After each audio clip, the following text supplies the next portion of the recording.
On my son's birthday, he asked for the worst gift ever, that I disappear. If this story interested you, don't forget to subscribe to our channel and tell us which city you're watching us from. We continue. I promise that this will be the best story you will hear in your life. For weeks, Martha Wilson had been saving every penny from her 3 jobs to prepare for her only son's 28th birthday celebration. As a single mother in the suburbs of Boston, she had spent the last decade juggling shifts as a hospital receptionist by day, an online data entry clerk in the evenings, and weekend catering assistant to keep their modest 2-bedroom house and cover Jason's expenses. Tonight was special. It was the first birthday in years where she'd managed to arrange a proper celebration. The small backyard was transformed with string lights cascading from the old maple tree, a carefully arranged buffet table covered with Jason's favorite foods, and a chocolate cake with ganache frosting that had taken her 3 attempts to perfect.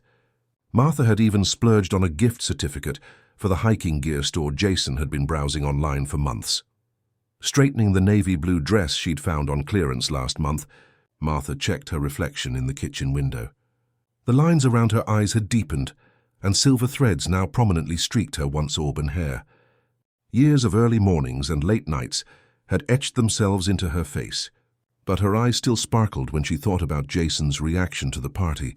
"He's going to love it," she whispered to herself, adjusting a platter of homemade appetizers.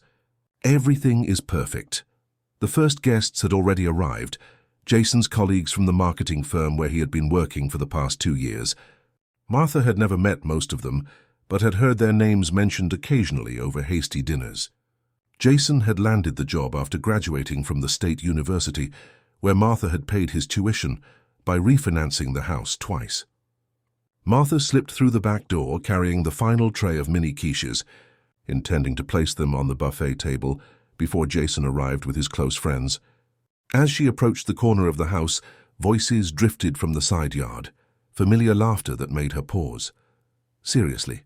Man, your mom went all out," said a voice she didn't recognize. "Yeah, it's kind of embarrassing," Jason replied, his tone dripping with that peculiar mixture of condescension and irritation that had become increasingly common in recent years. "She's always hovering, always trying to be involved. I can't even bring people over without her making it a whole thing. At least she cooks for you." "My mom couldn't boil water," another voice chimed in. "Trust me, it's not worth it," Jason said, his voice lowering but still perfectly audible to Martha, who stood frozen, the tray growing heavy in her hands. "Sometimes I think the best birthday gift would be if she just disappeared from my life for a while. Give me some actual space to breathe, you know?" Laughter followed, casual, thoughtless laughter that sliced through Martha's heart more efficiently than any knife. She stood paralyzed, the world suddenly muffled as though she were underwater. The string lights blurred into hazy stars as tears threatened to form.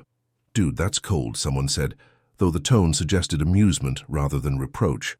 "Whatever. Let's head in through the front." "She's probably watching for us through the window or something," Jason replied. Martha quickly regained her composure as footsteps indicated the group was moving away. With practiced efficiency, the same efficiency that had allowed her to work multiple jobs while raising a child, she blinked back the tears, straightened her shoulders, and moved to place the tray on the table as though nothing had happened. Throughout the evening, Martha played her role perfectly. She smiled as Jason blew out candles, laughed at appropriate moments during conversations, and quietly ensured everyone's glasses remained full. If anyone noticed her slightly mechanical movements or the new hollowness behind her smile, they didn't mention it. Jason certainly didn't notice, too engrossed in being the center of attention among his friends. Every laugh from her son now carried a new context. Every casual dismissal of her question struck deeper. The way he barely acknowledged her toast to Jason, who has always been my greatest joy, before quickly turning back to his friends, suddenly seemed like confirmation of something she had been refusing to see for years. As guests began to leave around midnight, Martha methodically began cleaning up, collecting paper plates and plastic cups, while Jason and his 3 closest friends moved inside to continue drinking and playing video games. The living room echoed with their laughter, while Martha worked alone in the yard, dismantling the celebration she had spent weeks planning. "Need a hand?" asked Diane, her next-door neighbor of 15 years crossing over from her yard. Unlike the others, Diane had noticed the change in Martha's demeanor. "I'm fine," Martha replied automatically, then paused. "Actually, no. I'm not fine at all." Diane nodded as though she'd been expecting this answer, and silently began helping with the cleanup. When they had finished, they sat on Martha's back steps, sharing the last of the birthday cake. "I heard him," Martha finally said, her voice surprisingly steady. "Earlier tonight, he told his friends the best birthday gift would be if I disappeared from his life." Diane didn't offer empty reassurances or dismiss it as youthful thoughtlessness. Instead, she asked, "What are you going to do about it?" The question struck Martha as odd, not because it was inappropriate, but because in all her years of accommodating, adjusting, and sacrificing, she had rarely considered that there was anything to do about the various disappointments in her life. They were simply to be endured. "I don't know," she answered truthfully. That night, unable to sleep, Martha sat at her small desk with a notepad and calculator.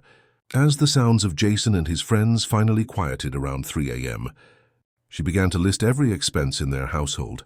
The mortgage she still paid alone despite Jason's promises to contribute, the utilities that had doubled since he moved back after college, the groceries that vanished at alarming rates, the streaming services, the phone plan, the car insurance for the vehicle she had helped him finance.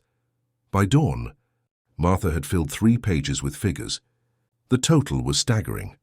Over $3,000 monthly that could have been going toward her own delayed dreams. The nursing degree she'd abandoned when she became pregnant at 20, the small bookshop she'd once hoped to open, or even just a modest retirement fund. More disturbing than the amount was the pattern it revealed. Her son had transitioned from temporary dependence to permanent entitlement. The occasional promise to pay her back soon had given way to casual expectations that she would continue covering his expenses indefinitely. As the first light of morning filtered through the blinds, Martha made a decision. If disappearing was what Jason wanted, perhaps it was also what he needed. Not as rejection, but as the final act of parenting she had left to offer, the gift of learning to stand on his own. The following week passed in a strange, detached haze. Martha went through her usual routines, working her shifts, preparing meals, maintaining light conversation with Jason when their paths crossed. But something fundamental had shifted inside her. She observed her life as though watching a play she'd seen too many times, noticing patterns and cycles that had previously seemed inevitable. Jason didn't notice any change. He continued his usual habits, coming home late without explanation, leaving dishes in the sink, asking for money for just this one thing that somehow multiplied into many things. But now Martha was watching with new eyes, not angry. Not even disappointed anymore, but analytical. When Jason announced he was going on a 5-day trip to Miami with friends, Martha nodded and asked if he needed money. The request was immediate, $300 for expenses. She said no for the first time in years. "Seriously, Mom? It's just $300. "I know you have it," he said, his tone suggesting she was being unreasonable. "I do have it," Martha replied calmly. "But so could you if you saved from your job." Jason had stormed out, slamming the door. He returned hours later with the money, borrowed from a friend, he claimed, and barely spoke to Martha before his departure. His final words before the Uber arrived were a reminder to water his plants and a complaint about the spotty Wi-Fi that she should really get fixed while he was gone. As the car pulled away, Martha stood in the doorway, watching until it disappeared around the corner. Then, with calm determination, she picked up her phone and made a call to a realtor she'd researched days earlier. "Hello," she said, her voice stronger than it had been in years. "I'd like to discuss listing my house for sale." "Yes, immediately. I understand it might mean accepting a lower offer." "That's fine. I need to move quickly." The realtor, a brisk woman named Carolyn with 20 years of experience, wasted no time. By the following morning, a professional photographer was capturing images of the modest but well-maintained home Martha had poured her life into for nearly 3 decades. Each corner held memories, the height marks on the kitchen doorframe tracking Jason's growth, the small dent in the living room wall from his first indoor baseball throw, the carefully preserved star-patterned wallpaper in what had once been his nursery. "We should paint over this," Carolyn suggested, gesturing to the wallpaper. "Neutrals sell better." Martha nodded, surprised by her own lack of sentiment. Just days ago, the thought of removing these traces would have seemed impossible. Now she recognized them as anchors, keeping her tethered to a role that had expanded beyond reasonable boundaries. "I'll take care of it today," she replied. While most sellers waited weeks or months for the right offer, Martha's timing proved fortunate. A young couple relocating for work needed a house immediately and appreciated the established neighborhood. They visited that same afternoon, walking through rooms where Martha had spent countless nights pacing with a colicky baby, helping with homework, nursing fevers, and later, waiting up for a teenager who pushed every curfew. "We love it," the wife said, squeezing her husband's hand. "It feels like a home, not just a house." Martha felt a twist of emotion at those words. It had been a home, her home, crafted through years of careful attention. But somewhere along the way, it had transformed into something else, a convenience for her adult son, a hotel with free services, a space where her presence was tolerated rather than valued. The couple offered slightly below asking price, but with minimal contingencies and the ability to close quickly. Martha accepted immediately. When Carolyn raised an eyebrow at her eagerness, Martha simply said, "It's time for a change." That evening, Martha sat in her quiet kitchen and made a detailed plan. The urgency she felt wasn't born of spite or impulse, but of clarity. The clarity that comes when illusions are finally stripped away. She opened her laptop and searched for apartments in Philadelphia, where her sister Christine had been inviting her to visit for years. "One bedroom, walkable neighborhood under $200, she typed into the search bar. Within an hour, she had scheduled virtual tours of 3 possibilities. By midnight, she had placed a deposit on a sunny third-floor walk-up in a converted Victorian, located just blocks from Christine's family home. The next day brought a flurry of activity. Martha requested personal days from all 3 jobs, citing a family emergency. She contacted a storage facility and arranged for a small unit. She sorted through 30 years of accumulated possessions with ruthless efficiency, dividing items into categories: necessities for her new life, keepsakes worth preserving, things for Jason, and items to donate or discard. Her own belongings fit into surprisingly few boxes. The furniture would stay with the house as part of the accelerated sale. Jason's possessions, the gaming equipment, designer clothes, sports memorabilia, and university textbooks he had never sold, required significantly more space. Martha packed everything with care, labeling each box meticulously. When Diane stopped by and found her friend wrapping Jason's childhood trophies in newspaper, she asked the question Martha had been expecting. "Are you sure about this?" Martha's hands didn't pause in their work. "No," she admitted. "I'm terrified, but I'm more terrified of continuing this way until there's nothing left of me." Diane nodded slowly. "He's going to be angry." "Yes." "He's going to try to make you feel guilty." "I know." "He might not forgive you for a long time."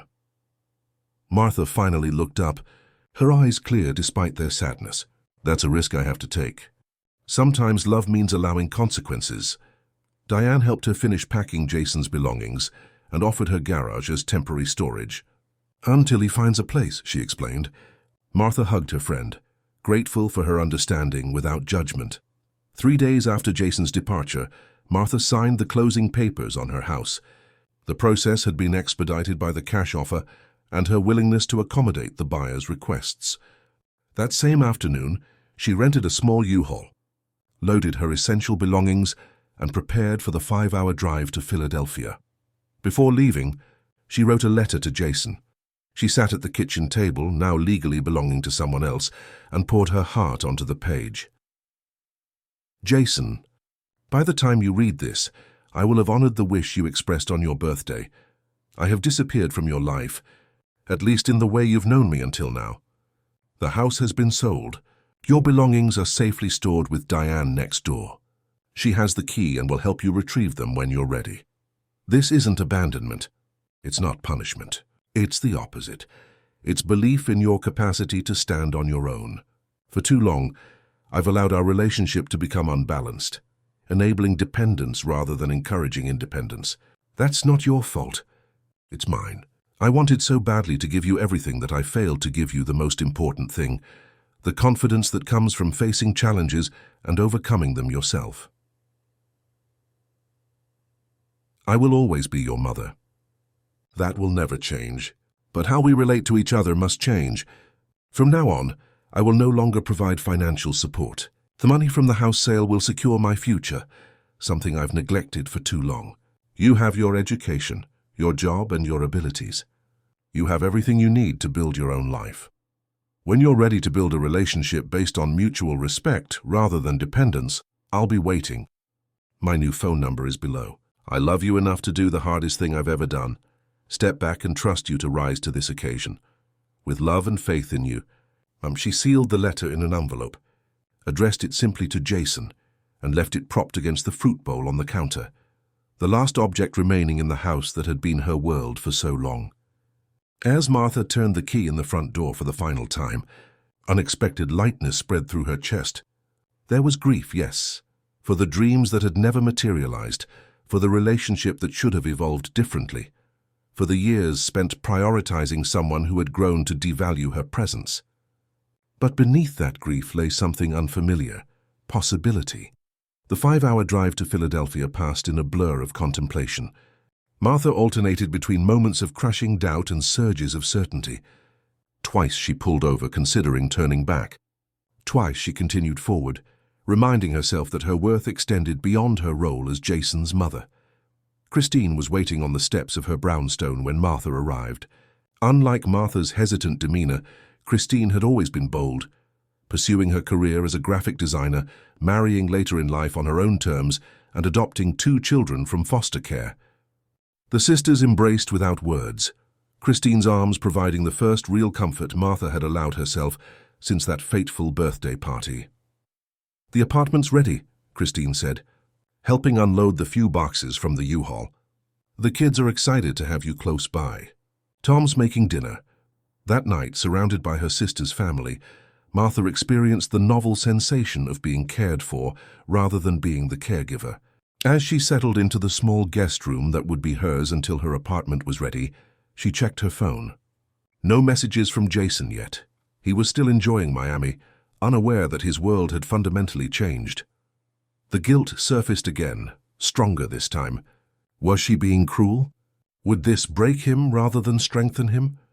Was she punishing him for a thoughtless comment made among friends?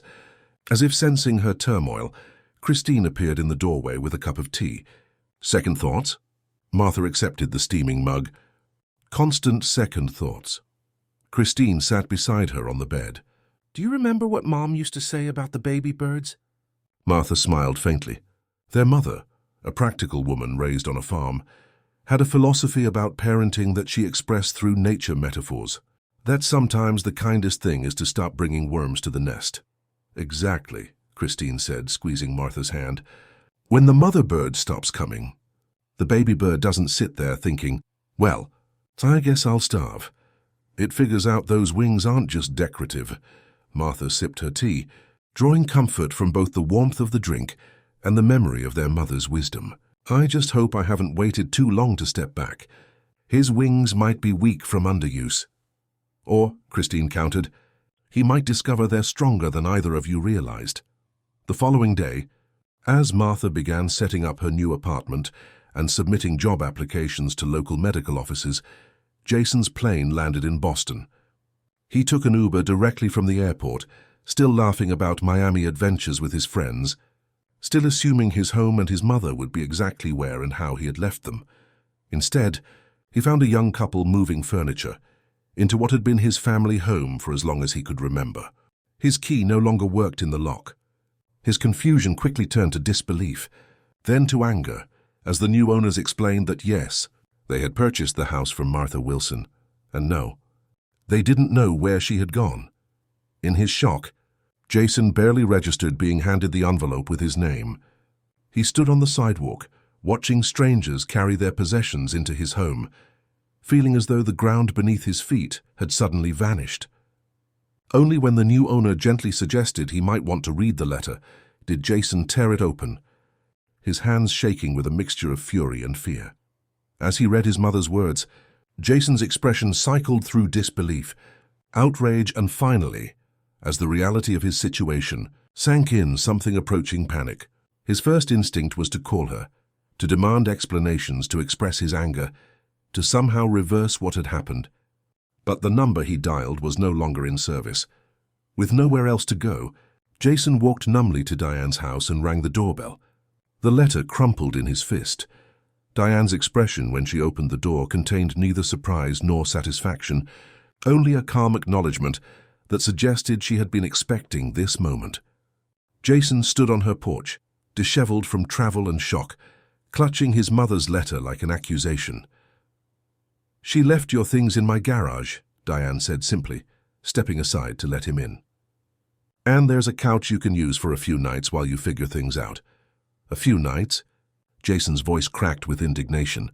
"She sold our house. Where am I supposed to go? What was she thinking?" Diane regarded him steadily as she led him to her kitchen and poured him a glass of water. "I think she finally started thinking about herself." The following days unfolded in a blur of desperate maneuvers.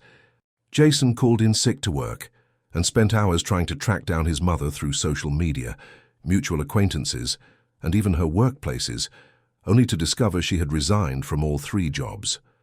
His calls to the new number she had provided went straight to voicemail. His messages oscillated wildly between rage, pleading, and bargaining. "You can't just abandon me like this," he said in one message, his voice tight with controlled fury. "This is insane. Call me back immediately." Hours later, "Mom, please.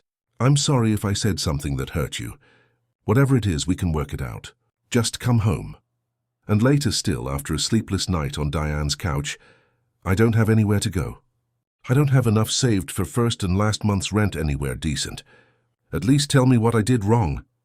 Each message remained unanswered, though Martha listened to everyone, sometimes replaying them while sitting on the small balcony of her new apartment, tears streaming down her face.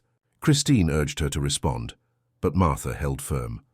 "He needs to figure this out without me swooping in to fix it," she explained, though her resolve wavered with each passing day. "If I step in now, nothing changes." Meanwhile, Jason's initial shock gave way to a frantic scramble for solutions. He approached friends for temporary housing, only to discover the limits of casual friendships when genuine need arose. One offered a couch for a couple days max. Another suggested he find a roommate situation on Craigslist. His best friend Blake admitted that his girlfriend wouldn't be comfortable with a long-term guest. "Dude, didn't you know this was coming?" Blake asked during an awkward coffee meeting. "Your mom's been looking exhausted for years, and you haven't exactly been appreciative." Jason bristled at the criticism. "She's my mother. Taking care of me is what she signed up for." Blake raised an eyebrow. "Forever?" "You're 28, man." The comment stung precisely because it exposed a truth Jason wasn't ready to acknowledge. For years he had operated under the assumption that his mother's support was a given, an unchanging foundation upon which he could build his life at his own pace, with his own priorities. With his immediate housing crisis looming, Jason reluctantly withdrew most of his modest savings to secure a room in a shared apartment with 2 strangers, a cramped space in a building far less comfortable than the home he had taken for granted. The security deposit and first month's rent consumed nearly everything he had set aside for entertainment and travel. His first night in the new place, surrounded by boxes hastily retrieved from Diane's garage, Jason found himself staring at the water stain on his bedroom ceiling, finally confronting the reality that his mother had actually done it. She had disappeared from his life, just as he had carelessly wished on his birthday. The irony wasn't lost on him, though its lessons were still beyond his grasp. The true impact of Martha's absence revealed itself in unexpected ways over the following weeks. Jason discovered that he didn't know how to properly do laundry without ruining his clothes. He burned 3 attempts at making pasta. He was shocked by the cost of groceries and household essentials. The specialized coffee he preferred, which had always magically appeared in the kitchen cabinet at home, now represented an alarming percentage of his daily budget. At work, his performance began to suffer. Accustomed to treating his marketing job as a stepping stone to some undefined future success rather than a serious responsibility, Jason had always maintained a casual approach to deadlines and meetings. Now, with his personal life in disarray, even this tenuous professional commitment began to unravel.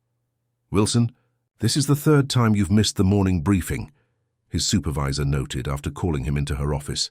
"And the campaign outline you submitted yesterday was incomplete. Is something going on?" Jason considered explaining his situation, but pride held him back. "Just some temporary housing issues. It won't happen again." But it did happen again. 2 weeks later, after missing a crucial client presentation because he'd overslept in his unfamiliar new bed, Jason found himself facing an ultimatum: improve immediately or face termination. The panic this induced was entirely new. Without his job, how would he pay rent? Without rent, where would he go? The safety net he had always counted on had vanished. That evening, Jason left another message for his mother, his tone noticeably different from the entitled anger of his earlier calls. "Mom, I don't know if you're even listening to these anymore. I might lose my job. I don't know what I'm doing wrong, but everything's falling apart. I'm not saying this to make you feel bad or to get you to come back. I never realized how much you were handling. I didn't see it." It was the first message that made Martha consider breaking her silence. She played it for Christine, who had become her sounding board through this difficult transition. "He sounds like he's starting to get it," Christine observed. Martha nodded, fingers hovering over the call button. "Maybe I should—" "Not yet," Christine interrupted gently. "Real change takes more than a moment of realization. Give it time." Time brought further challenges for Jason. Despite his promises to improve, his work performance continued to deteriorate. 4 months after Martha's departure, he was called into his supervisor's office and formally let go. "Not a good fit for our team culture," was the official explanation, though they both knew the real reasons extended far beyond that. Unemployed and with savings now completely depleted, Jason faced the most daunting crisis of his sheltered life. His roommates, initially sympathetic, began dropping hints about rent deadlines and replacement tenants. His credit card reached its limit. For the first time, he experienced genuine fear about his future. It was this fear that finally pushed him beyond self-pity and toward action. After a week of fruitless online job applications, Jason swallowed his pride and walked into every business in a 10-block radius, asking for any available position. Most turned him away immediately. A few took his information with vague promises to call if something opened up. Just as desperation was setting in, a local auto repair shop agreed to hire him for basic administrative work and customer service. "I don't know anything about cars," Jason admitted to Frank, the gruff owner. "I don't need you to know about cars," Frank replied. "I need you to answer phones, schedule appointments, and not screw up the invoicing. Can you do that without an attitude?" The question gave Jason pause. Would he have considered such a job beneath him just 6 months ago? Absolutely. But standing in the cluttered office with rent due in days and no other prospects, he recognized the luxury of that former perspective. "Yes, sir," he answered, with genuine humility. "I can do that." The auto shop job paid significantly less than his marketing position, forcing Jason to reevaluate every aspect of his budget. He found a cheaper room to rent, sold his designer clothes on consignment, cancelled subscription services, and learned to cook simple meals from scratch. Each adaptation felt like surrender at first, then gradually like necessary evolution. The shop's environment was unlike anything in Jason's previous experience. Frank and the mechanic spoke bluntly, worked hard, and expected the same from him. Mistakes weren't met with gentle reminders, but with direct corrections. Initially, Jason bristled at what he perceived as harshness, until he recognized that this straightforward approach contained its own form of respect. They believed he was capable of doing better. 3 months into his new job, Jason experienced a turning point. A customer had brought in a vintage Mustang for routine maintenance, and while updating the service records, Jason noticed a pattern in the car's history that suggested an underlying issue the mechanics hadn't spotted. "Mind if I mention something?" he asked Miguel, the senior mechanic working on the vehicle. Miguel shrugged. "Knock yourself out." Jason hesitantly pointed out the pattern he'd observed in the service history.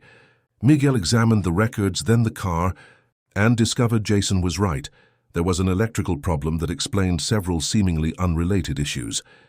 "Good catch," Miguel said simply before returning to work. Those 2 words, the first professional praise Jason had received in months, affected him more deeply than he expected. That evening he called his mother's number again, not to complain or demand, but to share this small victory. "Hey, Mum," he said to her voicemail. "I know we haven't really talked, and that's... Well, I understand why now, I think. I just wanted to tell you, I've been working at this auto shop for a few months. It's not what I planned, but today I actually helped figure out a problem with a customer's car. It wasn't a big deal, but it felt good to be useful, you know? Anyway, I hope you're doing okay wherever you are." He hung up without asking for a callback, the first message he'd left without making a request or demand. Unknown to him, Martha played this message repeatedly that night, tears streaming down her face, not from sadness but from a complex mixture of pride and hope. Around this same time, Jason's personal life began to shift as well. The auto shop's reception area was adjacent to a small local cafe where Hannah, a graduate student in environmental engineering, often worked on her laptop. After weeks of exchanging casual greetings when she came in to use the shop's restroom, the cafe's was perpetually out of order, Jason finally gathered the courage to introduce himself properly.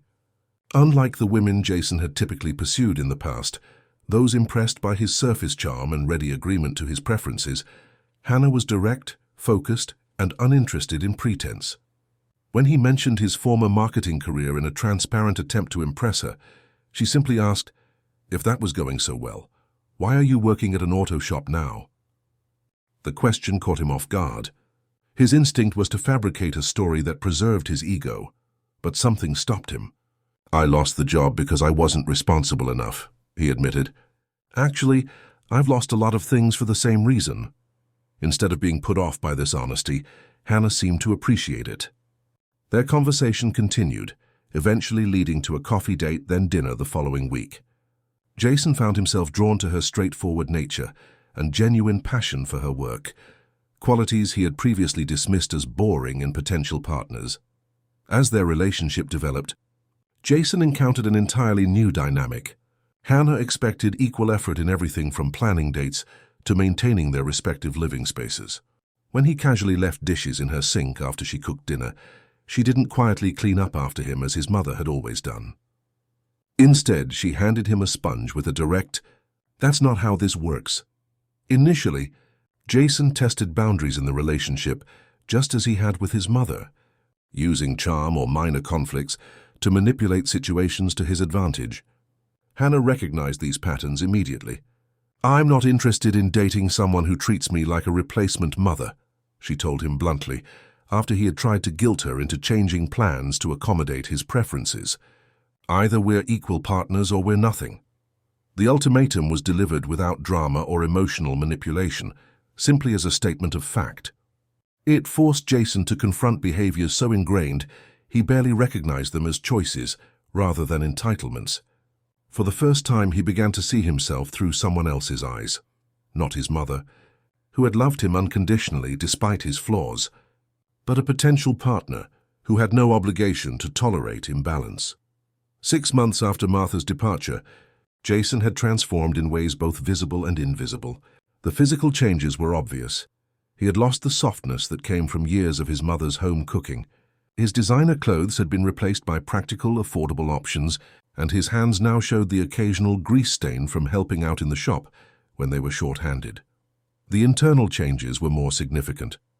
He had learned to maintain his own living space, to budget his limited income, to show up reliably for work, and most importantly, to recognize the difference between independence and isolation. The latter realization came gradually, as he observed the intricate support networks that sustained the people around him, not enabling dependence, but encouraging growth through mutual respect. One evening, as Jason was closing up the shop, Frank mentioned he was expanding the business to include a small adjoining retail space for auto parts and accessories. "I need someone to manage inventory and sales," Frank said casually. "Hours would be longer, but pays better. Thought you might be interested." Jason stared at him in surprise. "You're offering me a promotion?" Frank shrugged. "You've shown up every day for 6 months. You learn from mistakes. Customers like you, not complicated. But it was complicated, or at least, it would have seemed so to the Jason of a year ago, who had viewed entry-level work as beneath him and reliability as an unremarkable minimum rather than a valuable quality. Now he recognized the offer for what it was, not just increased responsibility, but acknowledgement of his growth. That night, Jason sat in his small rented room and wrote a letter to his mother, not an email or text message, but an actual handwritten letter on paper purchased specifically for this purpose. He wrote and rewrote it several times, struggling to find words that conveyed his evolving understanding without seeking to manipulate her return. Dear Mom, I've started this letter a dozen times, and I still don't know exactly what to say. I think I'm writing because I finally understand why you left, and I wanted you to know that. Not so you'll come back or even necessarily forgive me, but because you deserve to know that your decision, as painful as it was for both of us, has forced me to become someone I might actually be proud to be. I'm working at an auto shop now. It's not glamorous, but it's honest work, and for the first time in my life I feel like I'm actually earning my place rather than just occupying space. My boss just offered me more responsibility. I have a small apartment that I keep clean, most of the time. I'm seeing someone who expects me to be a partner, not a dependent. None of this would have happened if you had stayed. I would have continued taking you for granted, expecting you to handle everything while I contributed nothing. The thing is, I didn't even see it that way at the time. I just thought that was how things were supposed to be, you taking care of me indefinitely. I'm sorry for the things I said on my birthday. I'm sorry for every time I made you feel invisible or unappreciated. Most of all, I'm sorry that it took your absence for me to recognize your value, both as my mother and as a person with your own life and dreams. I hope you're well. I hope you're pursuing whatever it is that you set aside for all those years while focusing on me. If you ever want to talk, my number is the same, but I understand if you don't. Love will be to Jason. In Philadelphia, Martha Wilson was experiencing her own transformation. The first month after leaving Boston had been consumed by doubt and grief. She checked her phone constantly for messages from Jason, listening to his angry voicemails with a mixture of resolve and heartbreak. There were moments when she nearly abandoned her plan entirely, convinced she had made a terrible mistake. He sounds so lost, she confessed to Christine one evening after a particularly desperate message from Jason. Maybe this was too harsh. Does he sound lost, or does he sound inconvenienced? Christine asked gently. There's a difference. The question gave Martha pause. She replayed the message, hearing beyond the words to the underlying assumption that still persisted, that his discomfort was her responsibility to fix. It strengthened her resolve to continue the painful process she had begun. Meanwhile, her new life was taking shape in unexpected ways. The modest apartment she had rented sight unseen had turned out to be filled with morning light that transformed the small space. She had found work as an administrative assistant at a community health clinic, a single job that paid less than her combined income in Boston, but required only 40 hours a week instead of the 70+ she had been working for years. For the first time since Jason was born, Martha had time. Time to sleep until 7 a.m. instead of rising at 5. Time to prepare meals for pleasure rather than necessity. Time to accept her neighbor's invitation to a book club that met monthly in the building's common room. Time to consider what she actually enjoyed rather than what she could manage to fit between obligations. Have you ever thought about taking classes? Christine asked one Sunday as they walked through a farmer's market, another luxury Martha had never allowed herself. You always wanted to finish that nursing degree. Martha laughed softly. I'm 56, Christine. That ship has sailed. Says who? Christine challenged. The community college has an accelerated program for people with healthcare experience. 2 years, and you'd be qualified. Martha dismissed the idea initially, but it planted a seed that grew quietly in the back of her mind. When a flyer for the program appeared on the clinic's bulletin board weeks later, it seemed like the universe was offering a gentle nudge. After work that day, she found herself stopping by the college admissions office just to gather information. 3 months after leaving Boston, Martha enrolled in her first anatomy class, terrified, exhilarated, and determined. The course was challenging, especially after decades away from formal education, but the material fascinated her. She found herself staying up late to study not from obligation, but from genuine interest. Her small apartment gradually filled with evidence of her expanding life. Textbooks stacked on the coffee table, a study group schedule magnetized to the refrigerator, plants thriving on the balcony, and artwork purchased from local craftspeople at weekend markets. She began volunteering at a children's reading program at the local library on Saturday mornings, rediscovering the joy of nurturing without enabling. When Jason's messages began to shift from accusations to reflections, Martha noticed immediately. The angry young man demanding she reverse her decision was slowly being replaced by someone more thoughtful, more aware of his impact on others. She saved every message but maintained her distance, recognizing that true change required time and consistency. He mentioned a girl named Hannah in his last voicemail, Martha told Christine over dinner one evening, 6 months after her departure. He said she's making him a better person. Christine smiled. Sounds like she's not putting up with his nonsense. No, Martha agreed. She isn't. And neither am I, finally. The handwritten letter arrived on a Tuesday, forwarded by Diane, who had promised not to reveal Martha's exact location until she was ready. Martha recognized Jason's handwriting immediately, the slightly cramped letters that had adorned birthday cards and hasty notes throughout his childhood. She took the unopened envelope to her favorite coffee shop down the street, ordered a cappuccino, and found a quiet corner table before carefully opening it. As she read, tears formed and eventually spilled onto the paper, smudging some of the ink. Each sentence revealed a level of self-awareness she had feared might never develop in her son. The Jason who had written this letter was not the entitled young man who had wished for her disappearance. He was someone new, or perhaps someone who had been there all along, buried beneath layers of privilege and enabling. Martha read the letter 3 times before carefully folding it and returning it to its envelope. Then she did something she hadn't done in 9 months. She called her son. The phone rang 4 times before Jason answered, his voice cautious, almost disbelieving. "Mom." "Hello, Jason," Martha replied, her own voice steady despite the emotion threatening to overwhelm her. "I got your letter." The silence that followed contained a universe of unspoken words. Finally, Jason spoke again, his voice thick with emotion. "I didn't know if you would read it." "Of course I read it. I've listened to all your messages too."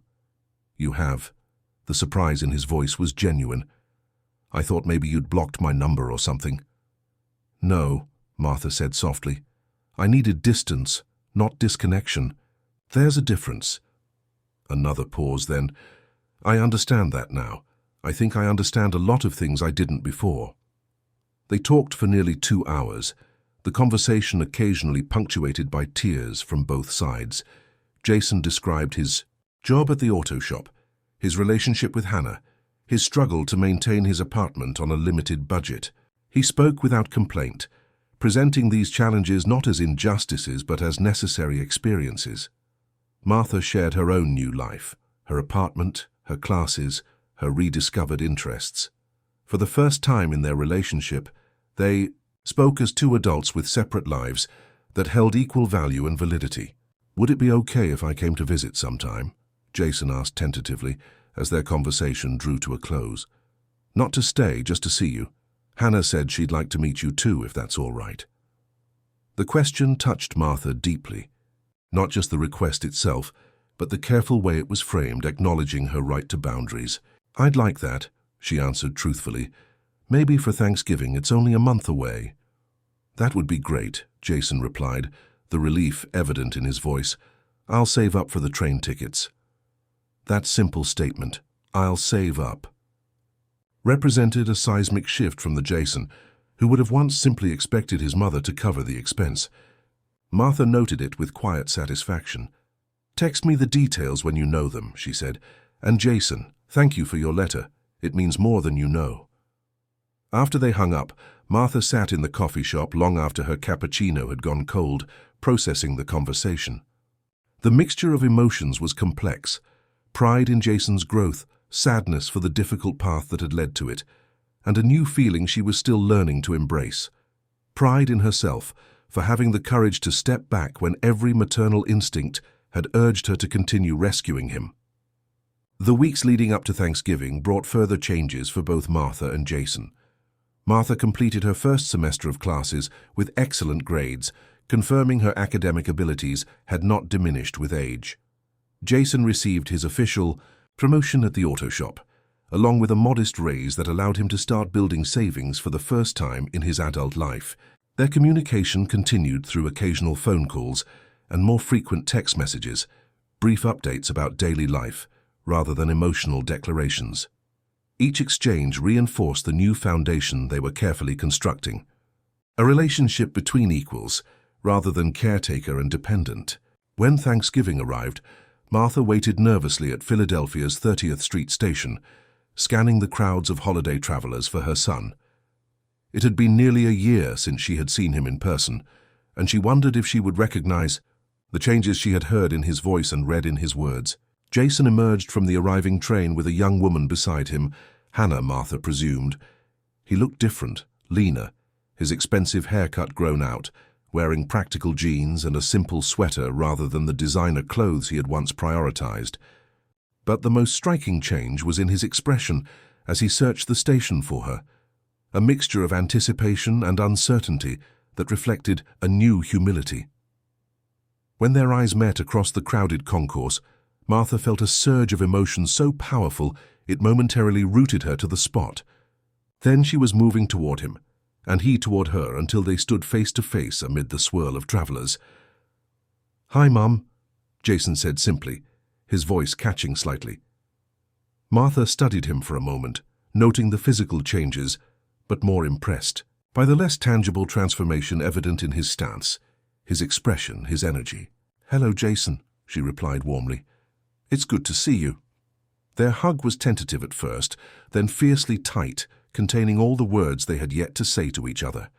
When they finally separated, both had tears in their eyes.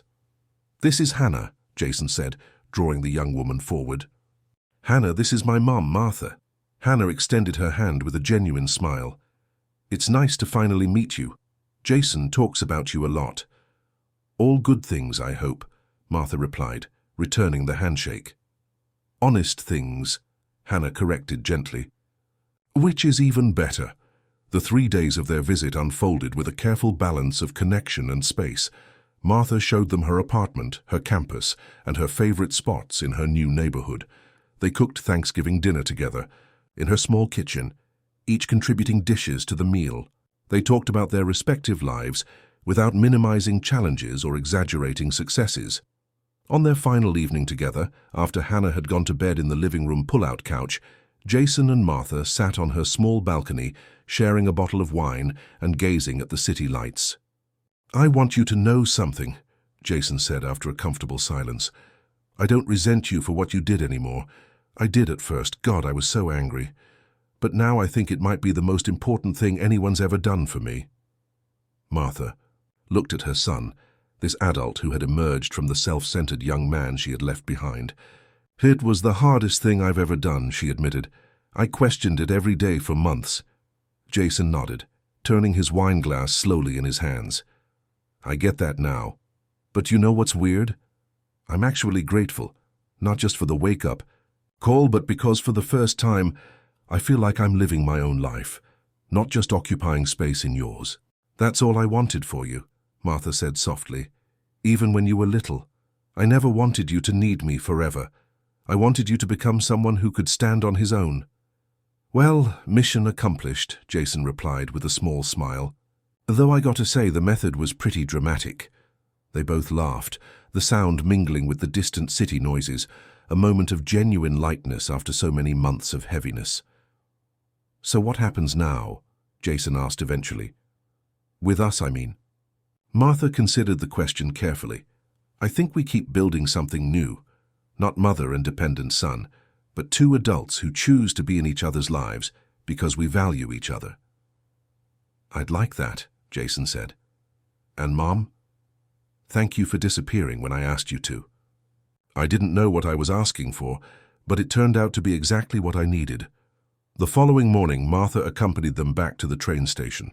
The goodbye was emotional but not devastating. They had plans to meet again for Christmas, this time in Boston, where Jason would host them in his small apartment. As the train pulled away, Martha felt a profound sense of completion. The circle that had begun with a careless birthday wish had transformed into something neither of them could have imagined, a healthier relationship built on mutual respect rather than obligation. In the year that followed, both their lives continued to evolve. Martha excelled in her nursing program, making the Dean's List and securing an internship at a prestigious hospital. Jason's work at the auto shop led to an unexpected opportunity when a customer with a marketing agency recognized his natural talent for communication and offered him a position that combined his previous experience with his newly developed work ethic. Hannah became a permanent part of Jason's life, their relationship deepening into a partnership based on equality and respect. When they decided to move in together, they chose an apartment they could genuinely afford without external support. When they eventually married in a simple ceremony 2 years later, Martha sat in the front row, watching with pride as her son made vows he now understood the meaning of: promises to support without enabling, to love without controlling, to partner without dominating. For her part, Martha graduated from nursing school at 58 and began a career she had deferred for 3 decades. She developed close friendships within her apartment building and continued her volunteer work with children. She dated occasionally, enjoying the company of men who appreciated her strength rather than seeking to diminish it. Her life, once defined entirely by motherhood, expanded to encompass multiple roles and relationships. They never returned to their former dynamic. The boundaries Martha established that difficult day remained in place, not as walls, but as healthy demarcations between 2 separate, complete lives. Jason never again expected his mother to sacrifice her well-being for his convenience. Martha never again confused support with rescue. On the 5th anniversary of her departure, Jason sent his mother a simple text message: "Thank you for the gift of your absence. It taught me how to be present in my own life." Martha read the message with tears in her eyes, recognizing the profound truth it contained. By disappearing when her son needed her least, but wanted her gone most, she had given him the opportunity to discover his own capacity for independence. And in the process, she had found herself, the woman who had existed before motherhood and who continued to exist alongside it. It was not the relationship either of them would have chosen at the beginning of their journey together, but it was the relationship they both needed, built not on biology alone but on mutual respect, separate competence, and genuine choice. In the end, Martha's greatest act of motherly love had been to stop mothering, to trust that within her dependent son lay the seeds of an independent man, needing only the absence of her constant presence to finally grow. Dear listeners, we hope Martha and Jason's emotional journey has touched your heart and perhaps given you insight into your own relationships. Sometimes the most profound expressions of love come wrapped in difficult decisions, and the greatest gifts can appear as losses at first. If this story resonated with you, please take a moment to subscribe to our channel by clicking the button below. Your support allows us to continue bringing these deeply moving human stories to life. Leave a like if you found value in Martha's courage and Jason's growth, and share your own thoughts in the comments. For more compelling stories that explore the complexity of family dynamics and personal transformation, check out our special collection featured in the sidebar. Each narrative offers a unique perspective